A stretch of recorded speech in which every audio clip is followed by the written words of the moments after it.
안녕하세요. 백일고전지의 융합 통찰력 향상을 위한 응용과정, 좋은 독후감 쓰기 강의를 진행할 글로컬 사회복 작가의 교수 이은영입니다. 읽기의 온도, 쓰기의 향기라는 주제를 통해서 좋은 독후감이란 무엇인가, 어떻게 우리는 좋은 독후감을 써야 하는가에 대한 진지한 고민의 시간 바로 시작해 볼까요? 백일고전지의 융합 통찰력 향상을 위한 응용과정, 좋은 독후감 쓰기 수업 시작하겠습니다. 좋은 독후감 쓰기라고 하는 큰 대전제를 우리가 지향하고 세 가지 정도 우리가 하나하나 살펴볼 텐데요. 가장 첫 번째 나와 있는 것이 깊이 읽기라는 겁니다. 읽기를 하되 깊이 있게 하다는 뜻이죠. 바로 빠르게 훑는 독서의 지향점이 아니라 텍스트가 갖고 있는 본연의 구조 또 논리의 결을 따라가면서 읽는 방식을 강조합니다. 이 문구는 보통 행간을 읽고 드러난 문장 뒤에 나와 있는 전체적인 맥락과 또 저자가 중요하게 생각하는 가정이라고 하는 것을 탐색할 수 있는 능력을 우리가 읽는 거죠. 그러기 위해서는 질문을 던지는 사유의 힘이 필요하다고 합니다. 우리가 보통 좋은 독후감은 내가 무엇을 느꼈다라고 하는 것에 대한 중점이 아니라 내가 무엇을 문제 삼고 어떻게 답했는가라고 하는 것을 기록하는 것에 대한 방점을 강조합니다. 고전에 대한 읽기는 종종 낯설기도 하고요. 또 어렵지요. 그러나 그 낯섦이라고 하는 것이 바로 비판적인 사고의 첫 출발점이고 익숙한 상식을 흔들 때 사고의 확장이 일어나지 않겠습니까? 두 번째 키워드는 비판적인 사고입니다. 보통 우리가 독후감의 가장 중요한 평가 기준이 되기도 하죠. 정답, 독후감이라고 하는 것이 강조되는 것이 아니라 누구나 사용할 수 있는 프레임, 그리고 근거에 기반을 둔 그런 글쓰기의 습관을 제공하는 또 두 번째의 중요한 과정이 비판적인 사고라고 볼 수 있겠습니다.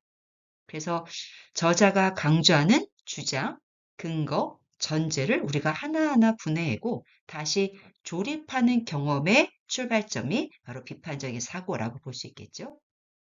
마지막으로는 논리적인 글쓰기라고 하는 과정인데요. 보통은 우리가 자기소개서, 포트폴리오, 그리고 면접, 이러한 수많은 과정 속에 있는 핵심의 역량과 맞닿아 있습니다. 이런 감성에서 또 논증이라고 하는 이동하는 수업에 대한 부분들 우리가 이번 시간에 하나하나 살펴보도록 하겠습니다.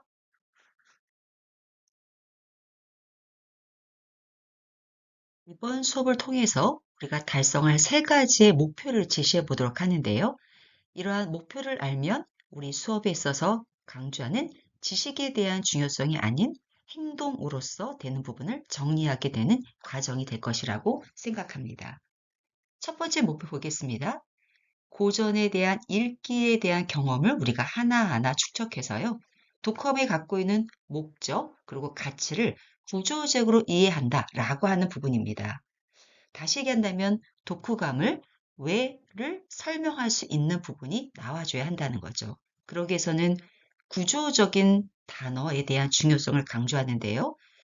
독후감이 보통 갖고 있는 목적, 가치를 말할 때 감정에 대한 부분을 중요한 것이 아니라 개념 간의 관계를 설명해야 좋은 글쓰기에 대한 표본이 된다고 합니다.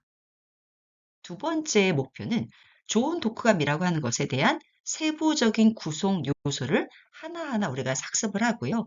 이를 글쓰기에 대한 프레임에 적용해서 논리적으로 한번 살펴보는 과정을 강조하게 됩니다.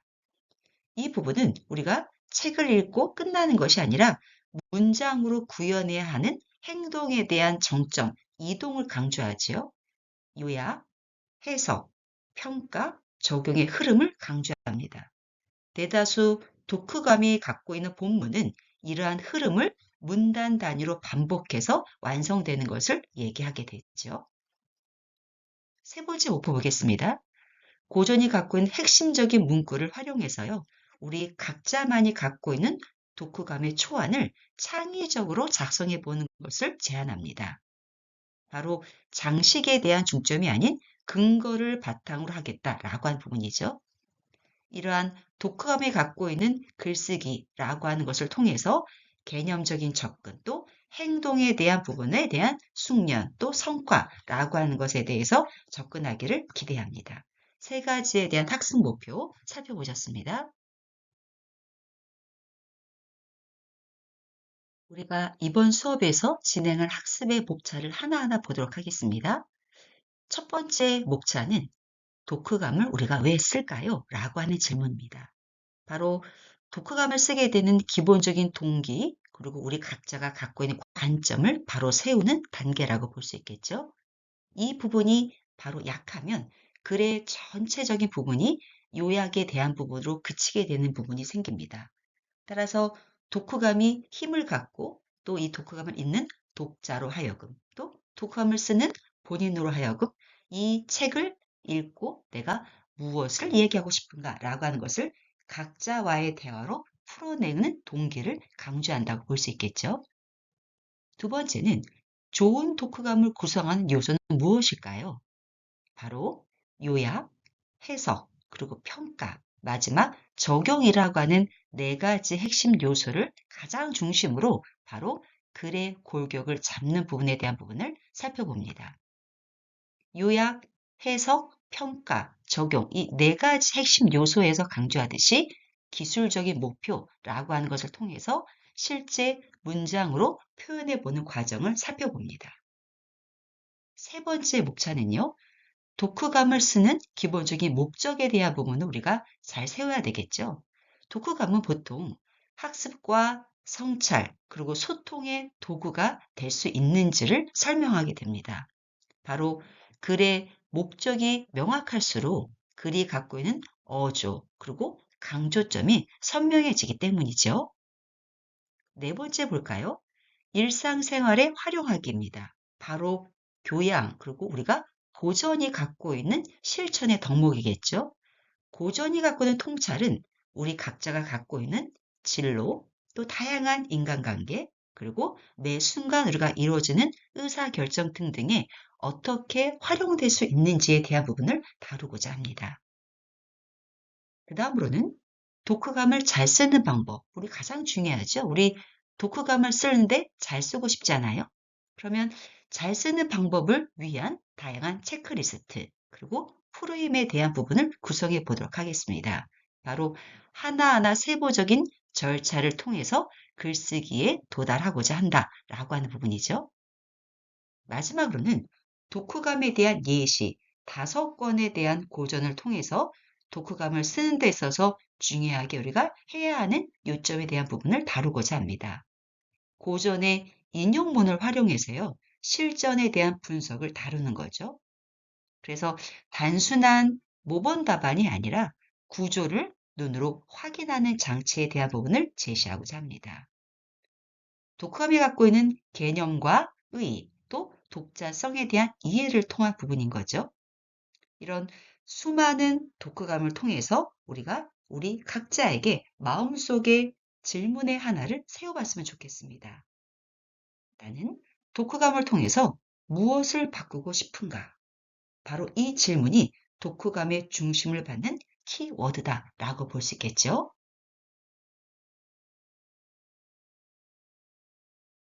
첫 번째 목차, 독후감을 왜 쓸까요?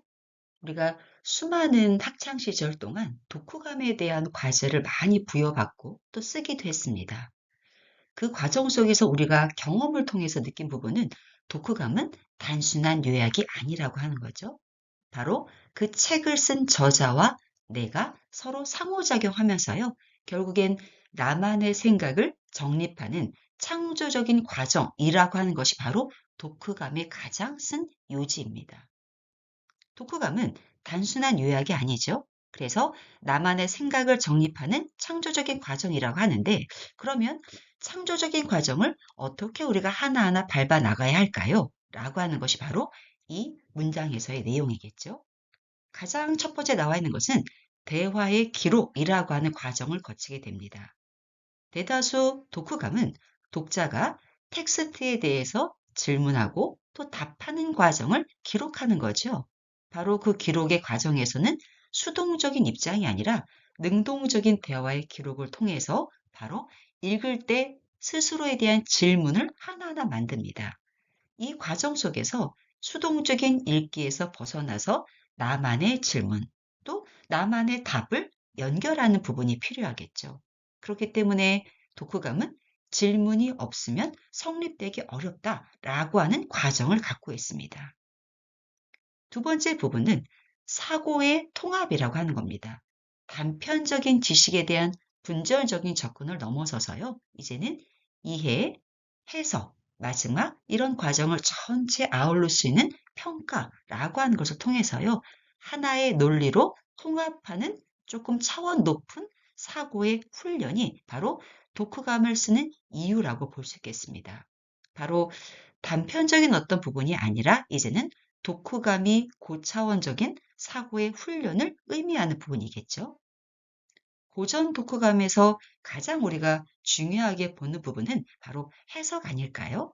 고전이라고 하는 것은 맥락이 서로 다르기 때문에 우리 각자가 갖고 있는 중요한 해석 없이는 이런 의미가 바로 우리가 이렇게 흩어지게 될 수밖에 없기 때문인 거죠. 결과적으로 저자의 언어를 그대로 옮기지 않고요. 우리 독자, 나만의 언어로 재구성하는 부분이 바로 직접 주체가 될 수 있는 바로 토대가 될 거라 생각됩니다. 바로 그것이 바로 주체적인 재구성이라고 볼 수 있겠는데요. 저자의 언어에 대한 부분을 그대로 답습하는 표절적인 부분이 아니라 나만의 독창성이라고 하는 것을 강조하는 부분이겠죠. 수많은 우리들이 독후감을 줄거리를 요약한다 라고 오해를 하기 쉽습니다. 그러나 오늘 이 수업을 통해서 요약을 줄이고 우리가 갖고 있는 논지를 중요하게 세울 수 있는 쪽으로 훈련하는 것이 바로 이 좋은 독후감의 바로 기본적인 근거라고 볼 수 있겠죠. 좋은 독후감은 나의 주장이 있겠죠. 그 주장은 책에서 근거를 끌어오고요. 나만의 또 나 스스로만의 언어로 경험으로 연결돼서 논리로 설득하는 것이 독후감에 대한 기본적인 입장이다 라고 하는 부분입니다. 다음으로는 독후감이 갖고 있는 세 가지 핵심 가치 살펴볼까요? 그럼 세부적으로 독후감이 갖고 있는 핵심 가치는 무엇일까요? 하나하나 보겠습니다. 첫 번째 가장 나와 있는 가치라고 볼 수 있는 부분은 사고력을 확장하는 겁니다. 대다수는 우리가 사고력이라고 한다면 지적인 부분을 높이는 것에 보고 있는데요. 바로 사고력은 우리 각자가 갖고 있는 주장, 그리고 근거와의 관계를 보다 명확하게 하고 반론을 미리 예측하는 능력을 의미하게 됩니다. 그러기 위해서는 사고력의 확장이 우리가 잘 준비되기 위해서는 바로 그거에 필요한 근거의 찾기가 먼저 선행될 필요가 있습니다.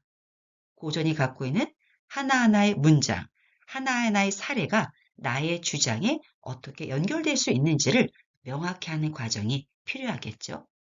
그러기 위해서는 고전이 우리 각자에게 던지는, 제시하는 삶의 질문이 무엇일까라는 것을 스스로 반추해 볼 필요가 있습니다. 바로 독후감은 나 스스로에 대한 성찰을 촉발하는 장치가 되기 때문인 거죠. 우리가 이런 독후감이 갖고 있는 자기 성찰의 동기라고 하는 것이 독후감의 효용이라고도 얘기할 수 있고, 동시에 좋은 독후감을 평가할 수 있는 기준이 되기도 하겠죠. 근거 있는 사고, 명료한 표현, 마지막으로 성찰의 깊이가 어느 정도인가라고 하는 기준입니다. 독후감은 읽기이기도 하고 쓰기이기도 하죠. 읽기와 쓰기가 잘 결합된 고차원적인 지적 활동이라고 볼 수 있겠죠. 두 번째 가치로 넘어가 볼까요? 두 번째 가치는 표현력을 강화하는 것입니다.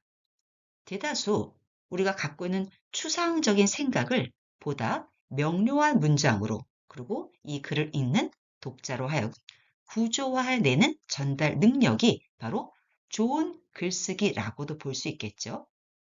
표현력의 강화는 보통은 그 수많은 우리가 학습의 과정으로 도달이 되겠지만 문장의 단위로 훈련될 필요가 있습니다.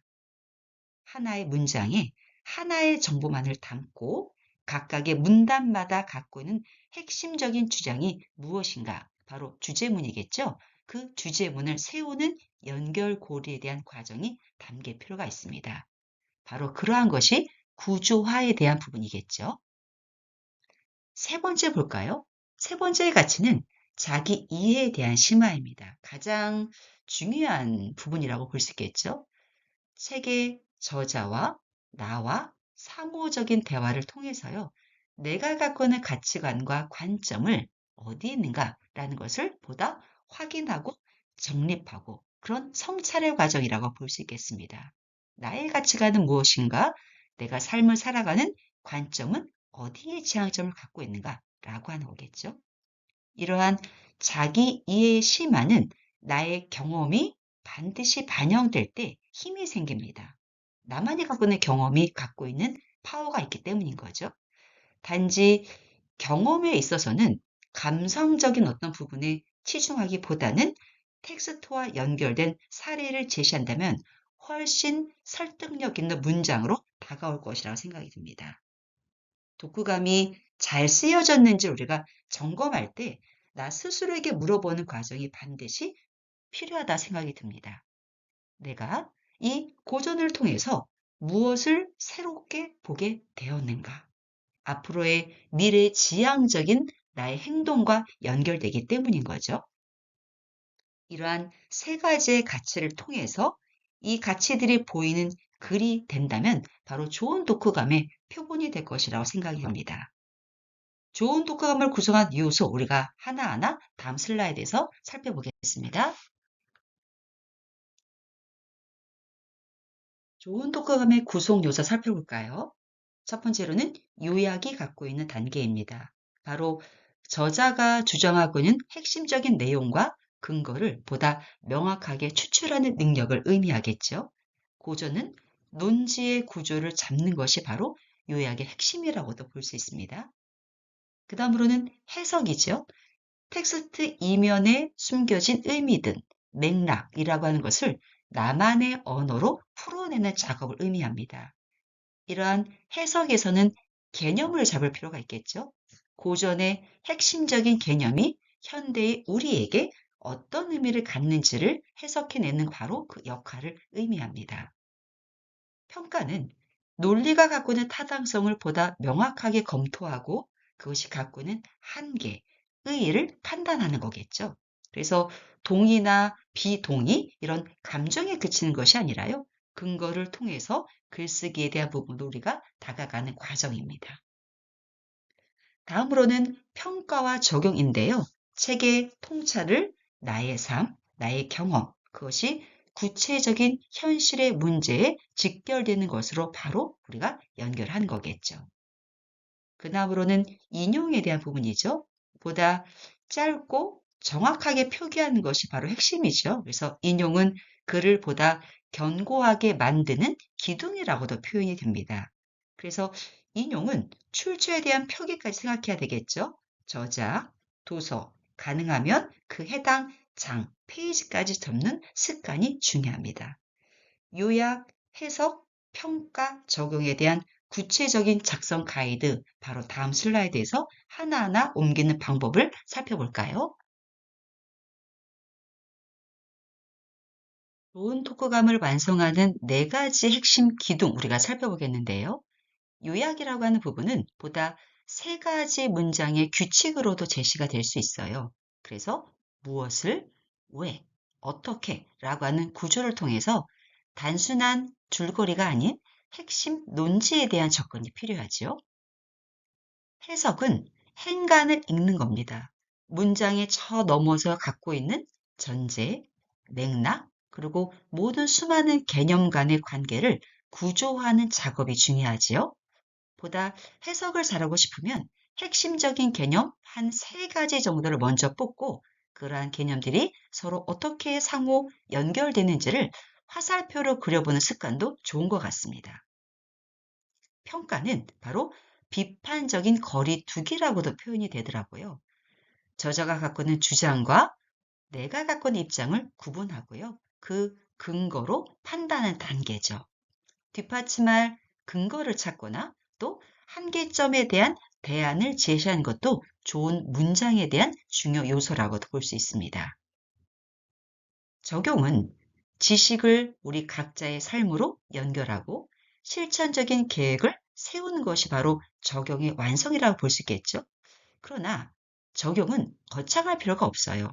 이번 주에 내가 할 수 있는 작은 변화 한 개, 그게 바로 가장 좋은 적용이라고 생각이 듭니다. 바로 적용은 실행적인 행동으로 마무리해 보는 거죠. 예를 들자면, 그래서 나는 무엇을 하겠다, 무엇을 줄여보겠다, 무엇을 기록하겠다, 무엇을 행동하겠다 라고 하는 문장이 독후감에 지금의 나의 현실로 가져오게 합니다. 독후감을 쓰는 목적, 학습, 성찰 살펴볼까요? 독후감을 쓰는 목적은 학습과 성찰, 그리고 마지막 소통이라고도 볼 수 있겠죠.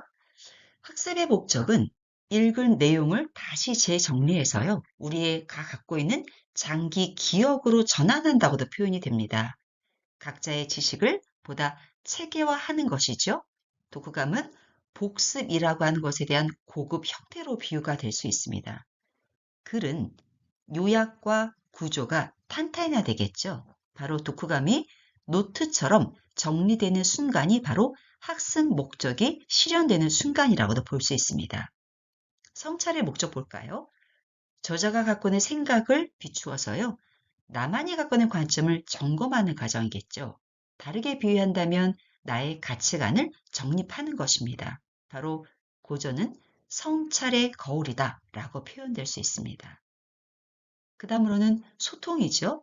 소통이라고 하는 것의 가장 목적은 바로 독자를 고려한다 라고 하는 뜻이 있습니다. 책이 갖고 있는 배경에 대한 설명, 핵심적인 요약, 또 주장 전개가 친절해야 되겠죠. 바로 우리가 지금 보이는 슬라이드 중앙에 있듯이 성장이 바로 강조하는 것입니다. 결국 성장이라고 하는 것은 지식의 성장, 성찰, 내면의 성장, 소통은 바로 관계, 사고의 성장이라고도 볼 수 있습니다. 이렇듯 우리가 고전 독후감에서는 성찰과 소통이 강력한 힘을 갖겠죠. 고전의 질문은 개인의 삶을 하나하나 넘어서서요, 사회 전체의 문제로 확장되는 힘을 가집니다. 이 책이 나의 태도를 어떻게 바꿨는가 라고 하는 독후감을 쓴 목적과 연결되는 부분이라고 볼 수 있겠죠. 일상생활에 활용하는 단계 볼까요? 특히 우리가 다 관심 있는 진로 탐색에서도 적용될 수 있겠죠. 독후감은 문제 해결 과정을 보다 내가 갖고 있는 직무 역량 키워드로 번역할 수 있는 연습이라고도 연결될 수 있습니다. 자소서, 포트폴리오에 적용될 수 있는 거죠. 우리가 목민심서를 읽어보셨죠? 바로 봉사형 리더십입니다. 그럼 고객 관점의 사고들, 서비스의 설계, 이런 역량으로 연결될 수 있습니다. 인간관계에 있어서도 독후감은 등장인물의 입장이 되어보는 것이죠. 그래서 타인의 관점을 수용하는 능력으로도 이어집니다. 고전을 읽을 때 우리는 다른 시대의 가치관을 접할 수 있기 때문입니다. 의사결정 과정에서 독후감은 객관적인 근거들, 또 수많은 대안을 비교 검토하는 습관을 길러줍니다. 바로 논리적인 사고에 생활하지요. 총교세처럼 구조적인 원인을 보는 책에 대한 훈련은 선택의 결과를 개인의 탓으로만 hand하지 않도록 바로 균형 잡힌 판단을 가능하게 합니다. 고전을 통해서 통찰이 내 삶의 어떤 장면에 적용될 수 있는가, 무엇을 바꿀 수 있는가, 언제 어떻게 계획할 수 있는가 라고 하는 행동적인 형식에 대한 연결로 나아질 수 있는 겁니다. 바로 일상생활에 활용하기죠. 실제 독후감을 우리의 일상생활에 활용할 수 있는 하나하나 예시를 볼까요? 우리가 수많이 제시하는 학교의 과제들, 진로에 대한 진지한 탐색의 과정들, 인간관계, 의사결정, 그리고 비판적인 사고와 연결될 수 있는 바로 모든 일상에 적용할 수 있는 부분입니다. 좋은 독후감을 잘 쓰는 방법에 미리 사전에 체크할 부분들을 하나하나 볼까요? 먼저 핵심적인 주제가 무엇인가에 대한 논조를 밝힐 필요가 있습니다. 두 번째로는 인상 깊은 구절, 우리가 인용문이라고 보통 얘기하잖아요. 인용문의 수줍을 습관화하면 바로 글의 설득력이 올라갈 수 있습니다. 그리고 나만의 생각을 정리하고 그 책이 갖고 있는 키워드를 추출하는 사전적인 체크리스트, 바로 다음의 사항들을 확인해 보는 과정들이 필요하죠. 호감을 잘 쓰는 방법이라고 하는 부분에 있어서는 세 가지의 단계를 적용할 필요가 있겠죠. 가장 먼저의 도입 부분은 흥미를 유발하고 방향을 제시하는 겁니다. 왜 이 책을 읽었고 어떤 질문으로 글을 시작하는가 라는 선택의 동기, 핵심 질문해 본 것을 제시하는 거죠. 바로 독후감의 도입은 감상으로 시작하기보다는 질문으로 시작할 때 보다 강력한 호소력을 갖게 됩니다. 본론은 논증과 심화 단계라고 볼 수 있는데요. 여기서 요약과 해석, 평가가 주로 수행되고 있죠. 나만의 관점으로 재해석하고 비판적인 시각과 근거에 대한 평가를 제시합니다.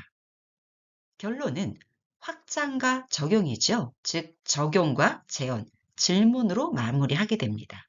내 삶에 구체적으로 적용될 수 있는 과제들, 후속 질문으로 우리가 문장을 마무리하게 됩니다. 좋은 독후감을 쓰기 위해서 우리가 수많은 노력을 하게 되는데요. 대다수 좋은 독후감을 잘 쓰는 방법에서 한 단계 올라가서 완성도를 높이는 법에 대한 부분을 우리가 두 가지로 제시해 봤습니다.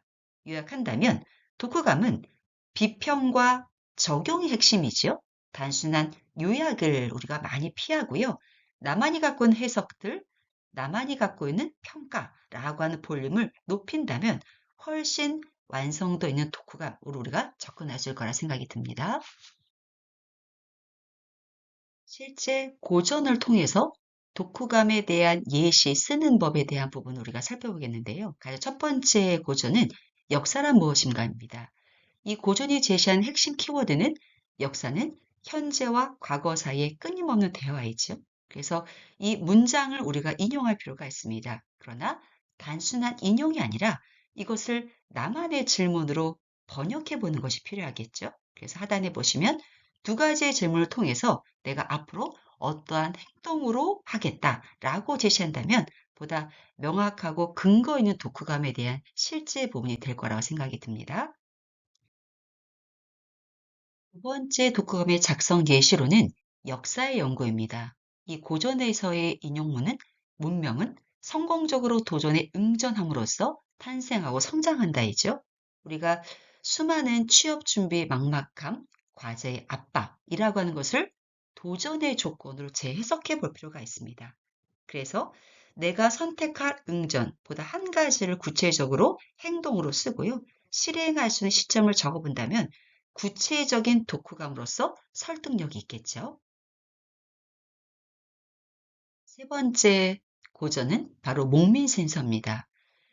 조선시대 공직자가 갖고 있는 윤리를 지금의 직업적인 정신으로 재해석하는 것이 목표이겠죠. 그래서 인용문에서는 목민에 대한 부분들 또 주변의 사람들에 대해서 봉사하는 마음에 대한 키워드를 나만의 글쓰기로 바꾸는 것입니다. 그래서 우리가 갖고 있는 가치관, 행동, 직무 역량으로 연결할 수 있는 부분이 필요하겠죠.